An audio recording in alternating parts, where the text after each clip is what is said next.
Okay, we're going to start again.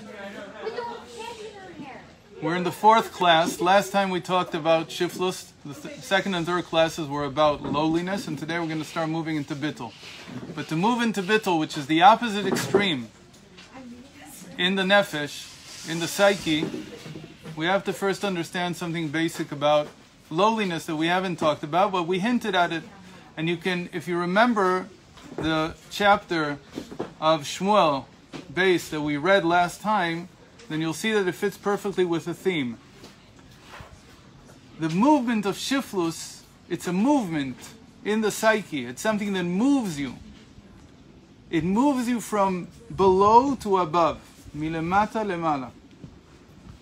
What does lowliness sound like? It sounds like something that would do what to you? Bring you down. But actually, in the psyche, it does exactly the opposite. When you exercise it, it lifts you. Why does it lift you? There's a lot of reasons. The main reason really is because the more you feel distant from Hashem, the more you want to get closer. And shiflus is about understanding my own lowliness, my own shortcomings, accepting them. And if I can't accept them, as we'll see today, then I live in a fantasy world. And as we explained previous time, that fantasy world causes us to take our failures the wrong way. They surprise us. I shouldn't have done that. I'm not like that. And so on and so forth. And then we can't admit that we were wrong. And we can't move on, most importantly. And what we're adding now is we can't lift ourselves. To lift yourself, you have to be able to take control of the situation. That's why we said last time that that's what it means to be a king or a queen of your life. That you're the navigator. You're navigating the boat. And you can only do that if you see the truth. And the truth includes some not very comfortable truths. Because that's how we are.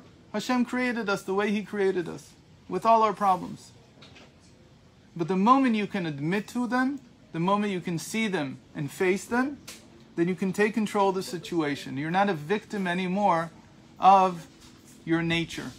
You accept your nature for what it is, you see it for what it is, and you do what you can with it. Knowing full well that Hashem also knows how He created you. He knows your shortcomings. And we just spent the whole day beating our chests and going, that's how I am. What's the feeling of at the end of Yom Kippur, after we did so much lowliness? Do you feel down or you feel up? Tremendously elated. Because that's exactly the feeling that it gives. It's a movement in the psyche. The more I can face the truth of my own being, my own shortcomings, the more I can rise, as we'll see. And that was exactly the topic of the chapter that we read, which was about King David doing what? What was he doing there? What was the main topic? He was taking the Aron from where to where? From some place to where? Wasn't Beis HaMikdash yet, but to Yerushalayim, to Yer David. And what's it called? Vaya'al David et Aron Hashem. He raises it. Because the whole shiflus is in order to raise the Aron of Hashem, the Ark of Hashem, to its proper place. And in the psyche it does the same thing. It lifts us. And exactly the feeling that you now have this day after Yom Kippur, and you remember how Yom Kippur ended with March Napoleon and this and that, all those things, you can access that every single time that you exercise shiflus. So shiflus is a movement from below to above in the psyche. It lifts you. As strange as it is, because in the beginning you think lowliness would put you down. That's putting somebody down. That's not the same thing as admitting to your own truths. It's a different thing. When somebody else puts you down, that's exactly how you'll feel. But when you are honest enough with yourself and you do this for yourself, it has a completely different effect. And like we said, we ended with this last time, it was one of the last things we talked about. You can never give somebody else shiftless. It's not, every person is responsible for their own. In that sense, we're each a king of our own domain. And when you try to give, if you ever try to give somebody shiftless, you'll fail miserably. And they'll only feel miserable. It never helps. And that was a story I told you about my son when he was 3 or 4 years old. And he told his friend, don't cry, everything Hashem does is for the best. You can't say these things to people. In fact, one of the explanations of one of the al-chet that we said yesterday, bedatu ve'mirma, with consciousness and with, I guess, mirma is like to cheat somebody. So one of the explanations brought in the Farshim on the Machzor is that that's what the friends of Eov did to him. They cheated him. They tried to accuse him of having done something wrong, and that being the reason for his suffering. And that should never be the approach. Whenever we see somebody suffering, it's our duty to act as their advocate. To come to Hashem and say, you must help this person, because he's a tzaddik. Because I don't accept about myself, I don't know anything else. I have no what we call clairvoyant knowledge of anybody else's life. Only of my own. Somebody wants to say something. Feel it in the air. Not that guy. It's a tape recording anyway. Okay. So just as there's a movement in the neshama, in the soul that takes me up, that lifts me up, there's the complementary movement which takes me down. This time it really will take me down. But to put me down in Chassidus doesn't mean to make me feel bad. What does it mean to put me down? It means to bring me back into reality. And we'll see in a moment what that means. But that's what bittul does. Notice that usually when people think about bittul, about nullification, about selflessness, when people use this concept of bittul, they usually say, bittul means like to nullify, to like float up in the air. But the truth is exactly the opposite.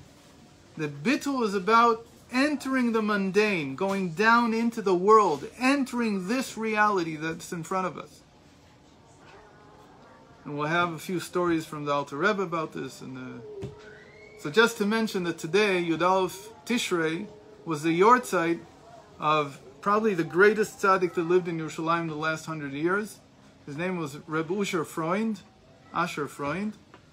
And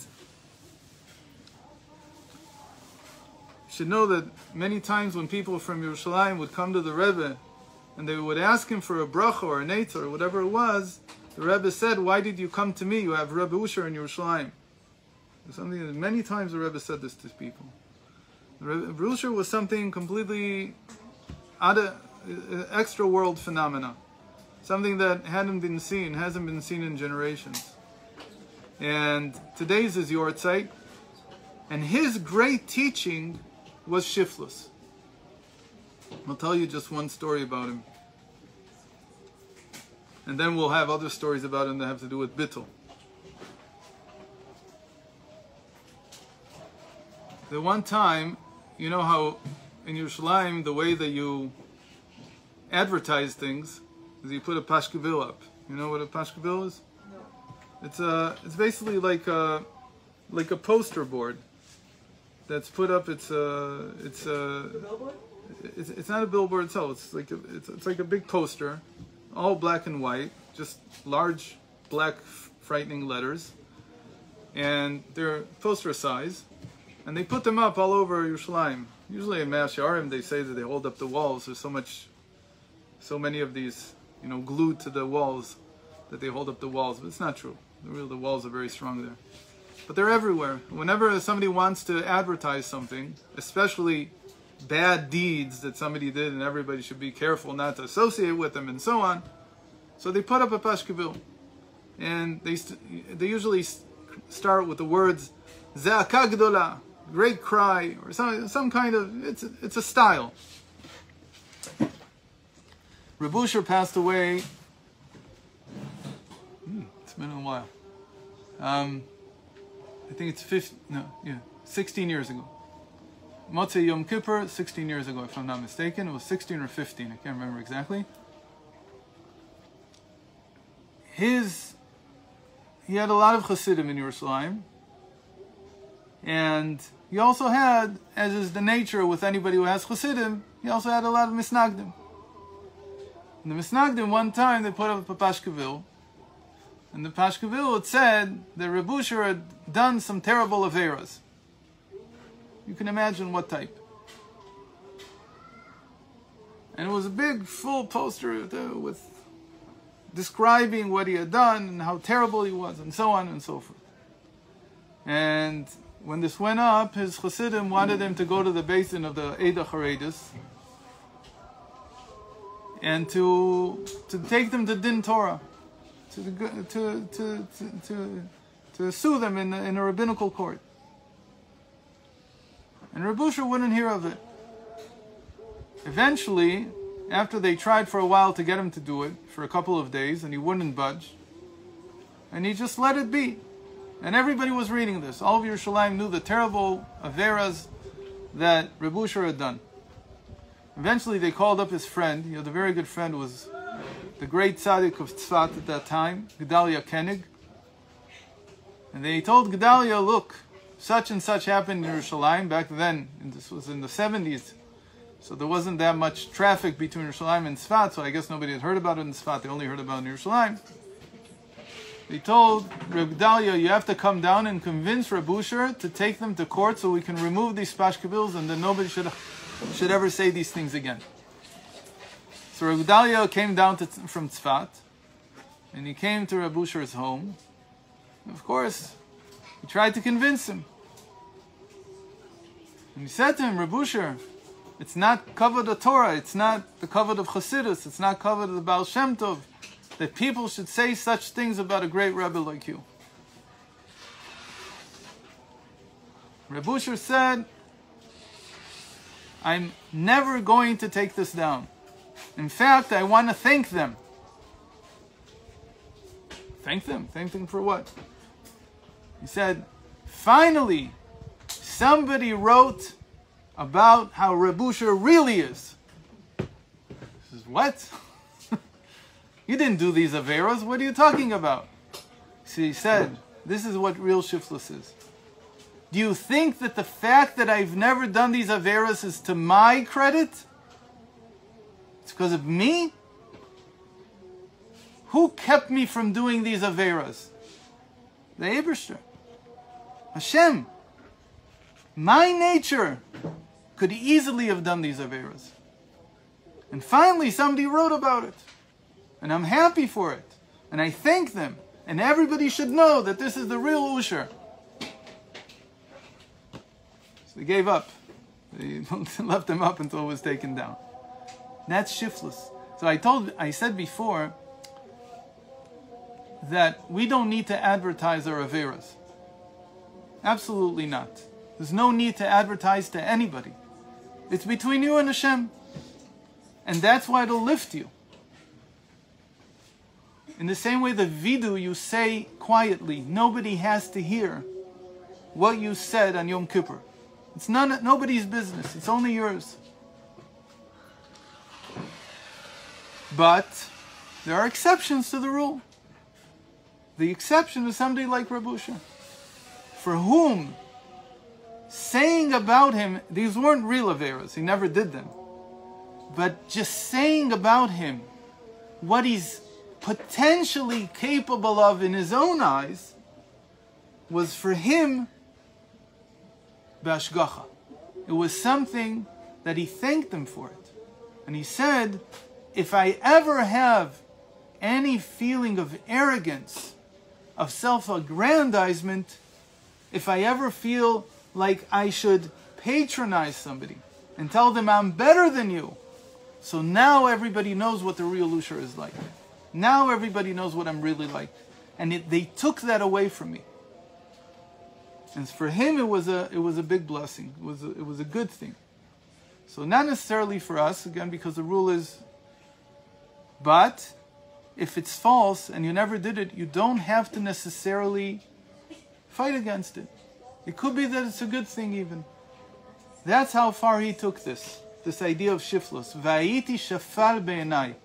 I'm lowly in my own eyes. I see myself for what I really am. And I know, therefore, that the schus that I had of davening this Yom Kippur, and the schus that I'll have, God willing, to sit in a sukkah and to take arba minim, and to be joyous on Yom Tov, all these schusim, all these merits are not because of my high nature. It's in spite of it. The Hashem is keeping me healthy and well, not doing averos, which are actually very possible from my natural state. So that was on one foot the message of what lowliness means. And we'll see in a moment, we'll read it from the Tanya, because I felt at the end of last class that you were a little lacking in sources. We're closer to Chassidus. So in the Tanya, I'm only going to read a little bit of it for you, but you can look it up and read the whole chapter. It's chapter 29. The Rebbe talked many times about chapter 29, because chapter 29 seems to say that a person should put themselves down. And the Rebbe said that we don't do that anymore. We don't put ourselves down. Instead, we should be in simcha. Still, the Tanya can't be erased. Chapter 29 is still relevant, except we don't put ourselves down. But everything that it says there, apart from the actual, again, every person has to decide whether he needs it or not, but apart from the actual advice, the practical advice of putting yourself down, when did Chassidim used to do this? They used to do. That's why Kriyas Shema Alamita took so long, because they spent sometimes an hour even reviewing everything they had done that day and putting down who do we put down? The nefesh behemoth, the animal soul. Because my animal soul is my animal soul. It'll always remain an animal soul. It'll always be capable of these negative things. It's very hard to change it, if it's at all possible even. There's a whole discussion in and of itself in Chassidus whether it's possible to change the nature of the animal soul. So let's say that it is possible, but it's very hard. So they used to spend up to an hour or 2 hours, sometimes even more, giving themselves musar about how their animal soul was. And now we'll read it. I'll just read a little bit from chapter 29. Again, I suggest that you go over it tonight. Just read chapter 20. You don't have to do what it says. You have to at least know what it says. Those whose souls are at the level of a Beinoni must seek means of contending with yet another difficulty. Occasionally, and even frequently, they experience a dullness of the heart. We feel down. Yeah. No, I'm reading from this. This is too long, so... But you all have a Tanya probably, hopefully one in English, so you can read it. A dullness of the heart, as though it had turned to stone. And try as they might, they cannot open their heart in prayer, which is by definition the service of the heart. When you're down, there's a very simple sign. You can't daven. When a person can't daven, when the words don't flow, when it doesn't feel like davening, whether you're a man or a woman, it doesn't matter. It's all the same. If you can't open your heart to Hashem, you're heavy-hearted, that's a sign that you're actually down. We're not talking about down that somebody's told you something. On the contrary, a lot of times when somebody puts you down, if you have good intuition, you run to Hashem and you say, Hashem, help me. Sometimes that opens the heart if somebody puts you down. But if you're really down, spiritually down, meaning your divine soul, your nefesh elokis, can't express itself, it's because the heart is turned into stone. Also, the heaviness in his heart prevents him at times from waging war against the evil impulse, in sanctifying himself in permitted matters. What's the biggest sign of being down today? I don't know what they eat today in America, but in the past, for me, what was it? I don't know, like chips or something. If you bury yourself in a bag of chips, you're down. Bucket of ice cream. That's if you're... What? What if you just enjoy chips? I don't think you'd bury yourself in a barrel of apples. Although some people might. I would. But if you find yourself, what does it mean to wage war in the permissible things? The main place that we have to fight the Yetzer Hara, the animal soul, is in the things that are permissible, not in the things that are asur. Most of us don't have those cravings. I imagine that most of the people here in this room do not have an urge from time to time to go eat bacon. It's not part of our world. Baruch Hashem.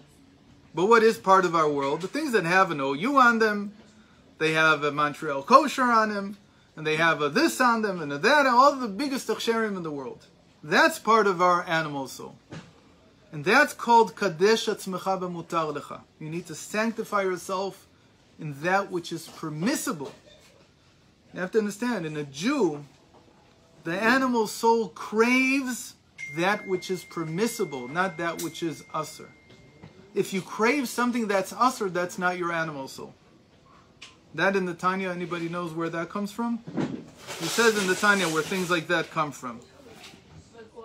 A craving for bacon, where does that come from? From our animalistic soul. No, our animal soul would never touch bacon. Right. And how does it transfer? Do you remember? How does it transfer? Do you remember what he says? How do you get it? You don't have a klipa. Yeah. No, not klipas noga. The three forbidden klipas. Klipas noga is the mutar, is what's permissible. That which is asur, which is not permissible, comes from the three klipos that are tuma. How did you get a klipa that's tuma? You weren't born with it. You didn't learn it from your parents, hopefully. Who did you get it from? Society. Society, especially when you live amongst goyim, they transfer it to you. They give it to you. Here, this is a present for you. We'll show you a commercial about bacon sizzling in the frying pan. And it gets into your head. It's called a shed mishedin uchain. He calls it, it's a shed. A shed is what people call a demon. But really there's no demons, as the Rambam said. What are there? Subliminal, what do you call it? A subliminal message. I send you a subliminal message so that you want something, you crave something, that I'll show you. The whole idea of the demons are fake? It's not fake. This is what it used to be called. Isn't there like a story of like the Wasn't there once upon a time like Shindalas and like... Yeah, that's what he just said. He called them Once upon a time there were. But that was after the Rambam's time. Some of them didn't hear about the Rambam yet. It took them time. It took time for the message from the Rambam to appear in the world of demons. What she's saying, the whole thing with Shade is that when they were banished, they did exist, and then the Bolsheviks banished them. Everybody banished them in every generation. They were banished more and more and more. But they're still like live in uninhabited areas. No. They're the subliminal. They're the subconscious. That's where they live. So there weren't or there weren't? What? Were there or weren't? It used to be. Okay, this is not the topic, so I'm going to say one sentence and we'll... And if you want a special class about demons and psychology, I'll have a lot to say. But it's more interesting than this, apparently. At least for a moment. In the pre-rational world, meaning before the modern era, demons were very real to people. They were very real. They were something that was going on in the mind, and people couldn't subliminate it, and instead it became an entity. So a person felt that they had been taken over by something. The remnants of demons today, if you want to see a demon today, so now they've got their picture all over the news and everywhere you can just look at. You can look. What does it look like? Who knows? What does a demon look like today? What? Chicken feet. They're black. What? And they don't have feet. Everybody's seen this picture. They got eerily feeling. It's on every single rational newspaper in the world. It's everywhere now. No? Thank God they were just Haven't you seen pictures of the coronavirus? There's 266. That's the demon today. What is a demon? A demon is when a person thinks there's some other force apart from Hashem. There's no other forces except for Hashem. And if you make a picture of something and you turn it into something that can actually has a power over you, that's a demon. In every generation, people had different conceptions of what this was. And every generation, there was a great tzaddik who tried to banish this from people's minds and to explain to them that there's only one force in the world. And what is that force? What? The corona. Corona. Now it's the corona. Oh, now it's corona. I heard people say that like mental health, like mental illness used to be understood as a demon. Now we don't understand it as a demon. We understand it as a chemical imbalance. We understand it as trauma. We understand it as all kinds of things. But at least we don't make it. Everything is Hashem. But nothing is apart from Hashem. Right. So then that means that there's actually no demons unless you believe in You just figured out half of. You just figured out when you said that sentence. You just figured out half of the history of the development of monotheism. Half of our tradition is about banishing demons. So how do we crush corona? Did I really? You don't give it any strength. It's only Hashem. So we just forgot about it. What? We just forgot about it. No. That's like disregarding gravity. But you don't think that gravity has a force over you. You understand it. You have to work with it. It's a force Hashem put in the world, but Hashem guides it. It doesn't have its own mind. If it was a germ, it would be more difficult. But the fact that it's a virus, it's not even alive. It's like a particle of inanimate matter. It should make it a lot easier. It's like gravity. There's no difference. I don't believe in it. So you have to work with it. A virus is not alive. It can't reproduce by itself. What? No, not much more complex than a quark. Yeah, go ahead. Wait. Okay. We have to. When do you think corona's gonna end? We have to be quiet. So that. What's your name? Chana can say something. Well, you were saying before about like the taibas and whatever. What about like OUD? Is that like, is it kosher? What does it fall in? It's somewhere in the middle. It's allowed. Just kidding, it's not allowed. Is it allowed or not allowed? It's somewhere in the middle. What does that mean? It's like Noga. It's like the part of Noga that tends to fall into the Tumah. It looks really good as well. So is it kosher or not? We say that it's not good enough. Then how come some people eat it? Because they rely on the tshuva from Reb Moshe Feinstein. Can I actually say something on this? I wouldn't rely on that tshuva for the circumstances today. The circumstances that existed when he gave, it's actually 3 tshuvas that he wrote. The circumstances that existed in the 60s and the 70s when he wrote those 3 tshuvas are no longer relevant in most of the United States, certainly not in Eretz Yisrael. And so it's very hard to be somech on that tshuva today. And the people who do, they're certainly doing their children I don't want to say an injustice, but they're certainly not doing them good. Can I say something about this? No.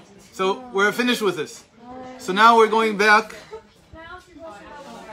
about... I don't know about the hashtag and what you were saying about like demons. Wait, is your question about demons also? No. Okay. I was going to say something about Uzi. Okay. Okay. So I cut it there. And then, one. You have to speak up. Why do we believe in external forces?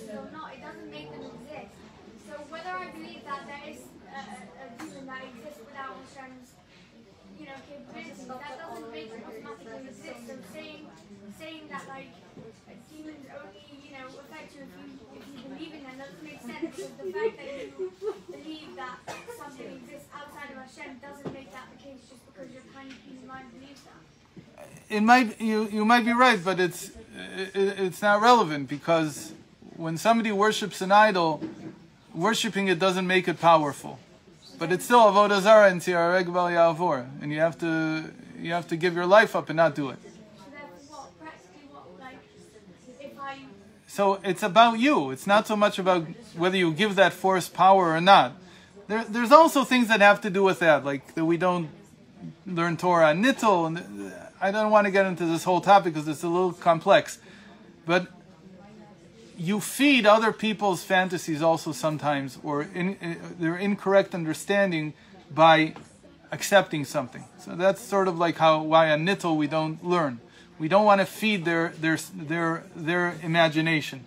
So we're feeding our imagination, but we're not making that a reality. So it's not a reality, that's for sure, but that's not the issue ever.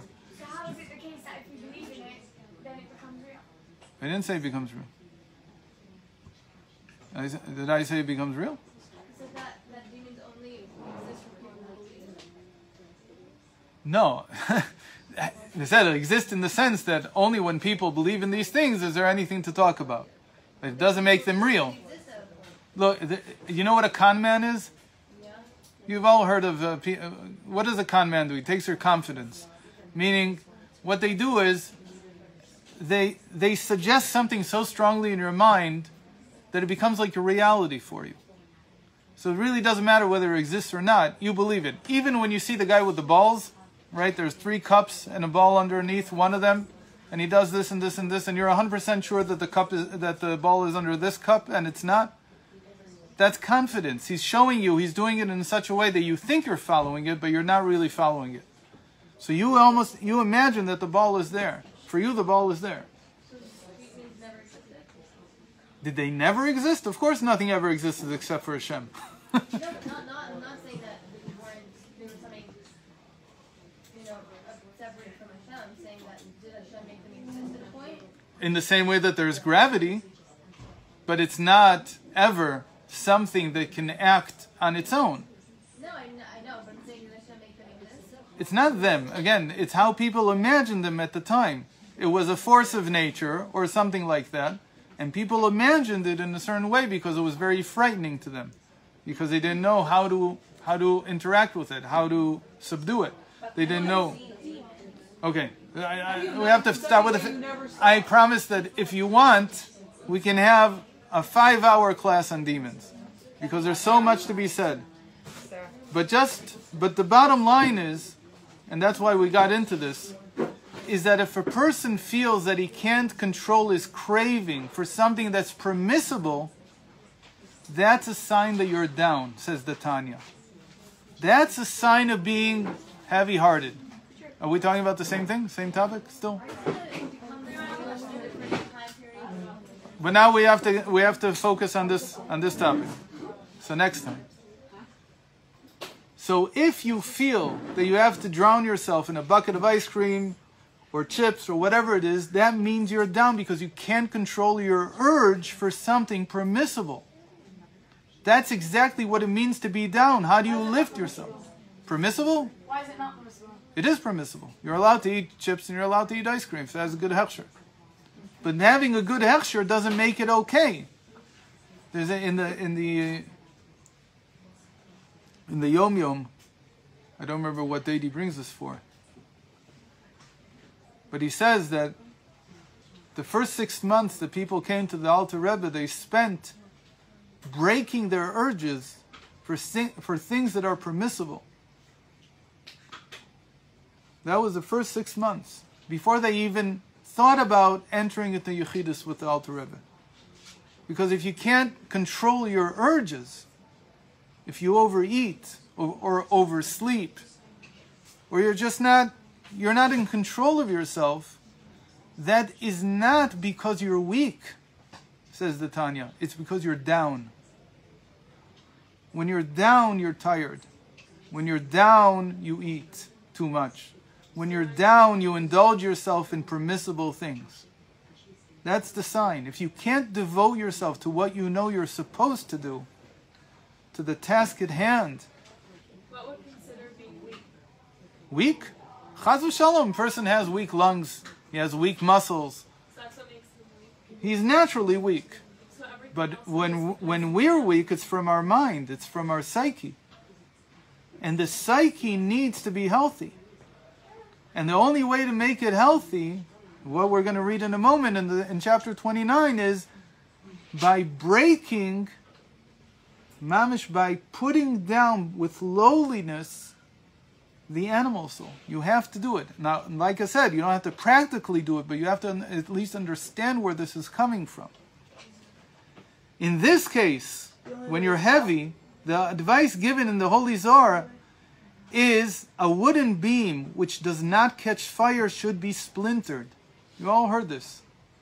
De lo asik ba asha. The wooden beam which is too thick to put into a fire, it won't catch fire because it's just too big. What do you do to it? you cut it up. You cut it, you splinter it. You make it into small pieces. You have to cut it down. You have to break it up. Similarly, a body into which the light of the soul, meaning the divine soul, does not penetrate should be crushed. So here he says the body, because that's what the Lashon of the Zohar is, but he means the animal soul. Because for most of us, the body and the animal soul are almost the same. We identify in our being, in our body, with our animal soul. That's why we're a Beinoni, because we still identify with the animal soul. We don't identify with the divine soul. We'd like to be like the divine soul. We have it as a big poster on our wall. We say, I'd like to be like this, a picture of the Rebbe. But in reality, I still identify with my animal soul. So the reference to the light of the soul means that the light of the soul and of the intellect, I don't even have the power of Moach Shalit al Alev. I can't even control my heart with my mind yet when I'm down.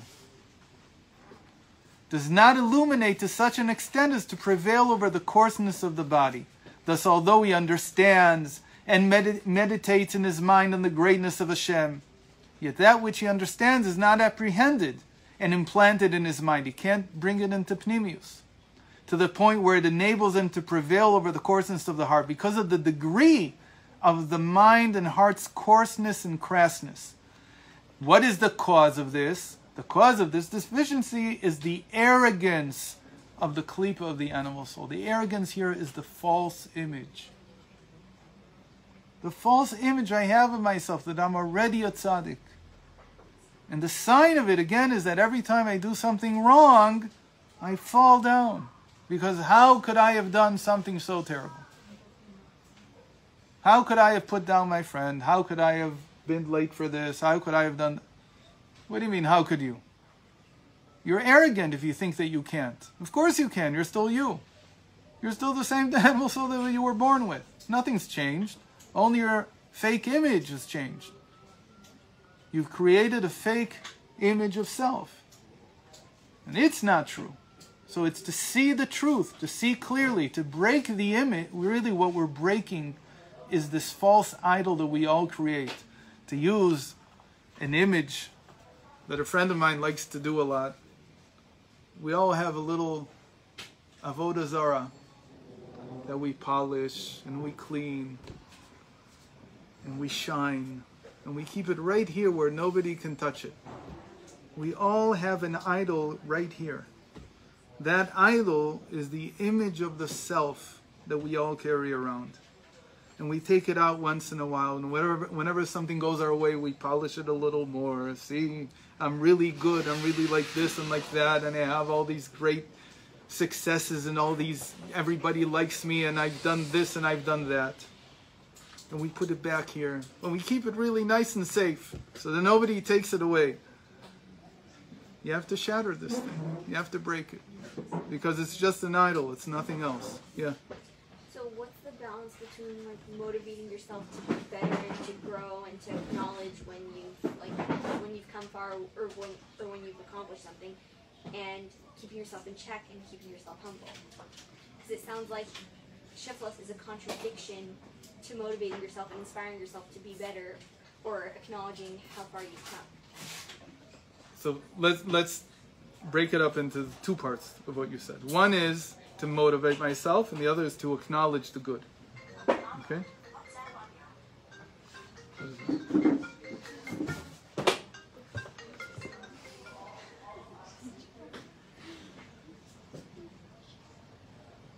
Really, we don't need to motivate ourselves. That's the truth of it. The neshama is so motivated, it's so shiny. It's natural. What is it likened to? It's likened to fire. You don't have to tell fire to go up. That's just what it does. That's what flames do. Where does it say that the neshama is like a flame? Who knows the pasuk? Ner Hashem nishmat adam. The soul of man is like a candle. And it's the candle of God. It's infinite in its power. It's never ending, can never be put out. And it's always yearning to go up. What's holding it back? Only one thing. Usually only one thing. That's this little idol that we keep here. The self-image. This false image of ourselves that we have, it quenches, it puts out the light of Hashem that's in us. So really you don't need motivation. You just need to remove that klipa of arrogance. And again, arrogance just means that I already feel good about myself. I'm already a tzaddik. Or I'm this and that and I'm so and so. Acknowledging what's good, that's what we're going to learn in Bittul, if we ever get there. I don't know if we're going to get there today. To acknowledge the good, there's a way to do it the right way. There's a way to do it in such a way that it only increases my yearning for more. And it never puts me or gives me into the hands of the klipa, of arrogance. You say that? Those are two things. But you have to understand, by nature, the neshama always wants to shine. And if I don't feel it, then that's exactly what I need to splinter and break apart this arrogance that I have, this self-image, this false self-image that I have. That's exactly what it's for. It's like I'm like ripping off all the things that conceal the neshama. That's what he's saying here. I can't use my neshama. It's not shining because there's something wrapped around it, concealing it, not letting it shine. The cause of this deficiency is the arrogance of the klipa of the animal soul, which exalts itself above the holiness of the light of the divine soul, so that it obscures and darkens its light. Therefore, one must crush it and cast it down to the ground. And now he says the words that I used in the last two classes. I'll say it in Hebrew first and then in English. דהיינו לקבוע עתים להשפיל עצמו, להיות נבזה בעיניו נמאס, ככתוב. And then he says, a little bit later, I'm skipping, which is why King David says, חטאתי נגדי תמיד. Oh, it's on the other side. That's why I couldn't find it. Where is it? And David says all the time, you can't find it. But David says because of that, my sin is always before me. Why? To be able to use what I've done wrong to crush my arrogance. I need that. In fact, you know that Hashem never does anything negative. Right? There's a whole question. How can Hashem let a Jew do an avera? How can Hashem let a Jew do an avera? Why? Why let him? It's negative. So what's the answer according to this chapter of the Tanya? That when you do an avera, it's to your betterment. Why? Because what can you do with that avera later? You can remind yourself you can remind yourself not to be arrogant. Because I've done averos in my life. That's why King David, even though he did tshuva, there's nobody who did tshuva like him. For 22 years, he didn't eat anything during the day. For 22 years, he only drank his tears because of the one avera that he did. There's no Baal tshuva like King David. And yet, chatati negdi tamid. My sin is always in front of me. For what? Because something good can come out of it. What is the sin useful for? For breaking my arrogance. For breaking my false self-image. That's what it's good for. So Hashem doesn't really tell me do an avera to make my life miserable. He allows me to do an avera because if I use it correctly down the line, I'll be able to prevent myself from feeling arrogant. It's like learning from your mistakes instead of like bashing yourself for doing it. Right? I already have enough mistakes. I don't need to add new ones. But from time to time, Hashem thinks I need new ones because I've forgotten how bad my previous ones were. So we'll just read because they already printed it, so we might as well read it. The page that you have for today, the new one, because it's so connected to Sukkos, so I thought we should at least read it. And it's the end of the laws of Sukkah and Lulav in the Rambam. And he writes like this. Everybody have the page? Hello? Everybody have this page? Okay, so look at it. The joy which a person derives from doing good deeds and from loving God, who has commanded us to practice them, is a supreme form of divine worship. What are you talking about now? We're reading from the page. You don't have it? I'm looking at the page right here. Says it don't. Anyone who refrains from experiencing this joy deserves punishment.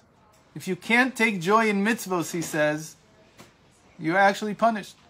As it says, because you have not served the Lord your God with joy and with a glad heart. Anyone who is arrogant, he says the same thing, and insists on self-aggrandizement on such occasions is both a sinner and a fool. Meaning, what does it mean to be arrogant? If a person can't dance in Simchas Beis Shoeva because he's afraid of what people will say. You can't do a kula in Chabad because he's afraid of what people will say. He's arrogant. He's self-aggrandizing. He's a fool and a sinner. How does he know that he's a sinner? How do you know he did an avera? Because that's what averas get you to do. They make you coarse. They make you unable to let the light of the neshama shine. And the joy that you feel when doing a mitzvah comes from the neshama. It doesn't come from the music. King Solomon had this in mind when he said, do not aggrandize yourself in the presence of the king. On the other hand, anyone who humbles himself, and in Hebrew the word is, who can guess? It's not humble himself, but rather, v'chol hamashpil atzmo, shiflus, who lowers himself on such occasions is indeed great and honored, for he serves the Lord out of love. David, king of Israel, expressed this thought when he said, I will make myself even more, he writes contemptible, terrible translation. It should really be, that's my impersonation of Trump, even more lowly than this, lowering myself in my own eyes. True greatness and honor are attained only by rejoicing before Hashem, as it is written, King David was leaping and dancing before Hashem. And with this we'll end, and God willing, this will bring us all into a state that we can really enjoy. And like the Rebbe said, you don't need to drink on Simchas Torah to dance. And the truth is that if you need to drink more than one drop, then then nothing will help already. Is this like something that you guys do at the end of every class? Like you've been told to do that? The thank you? No, we actually just Okay.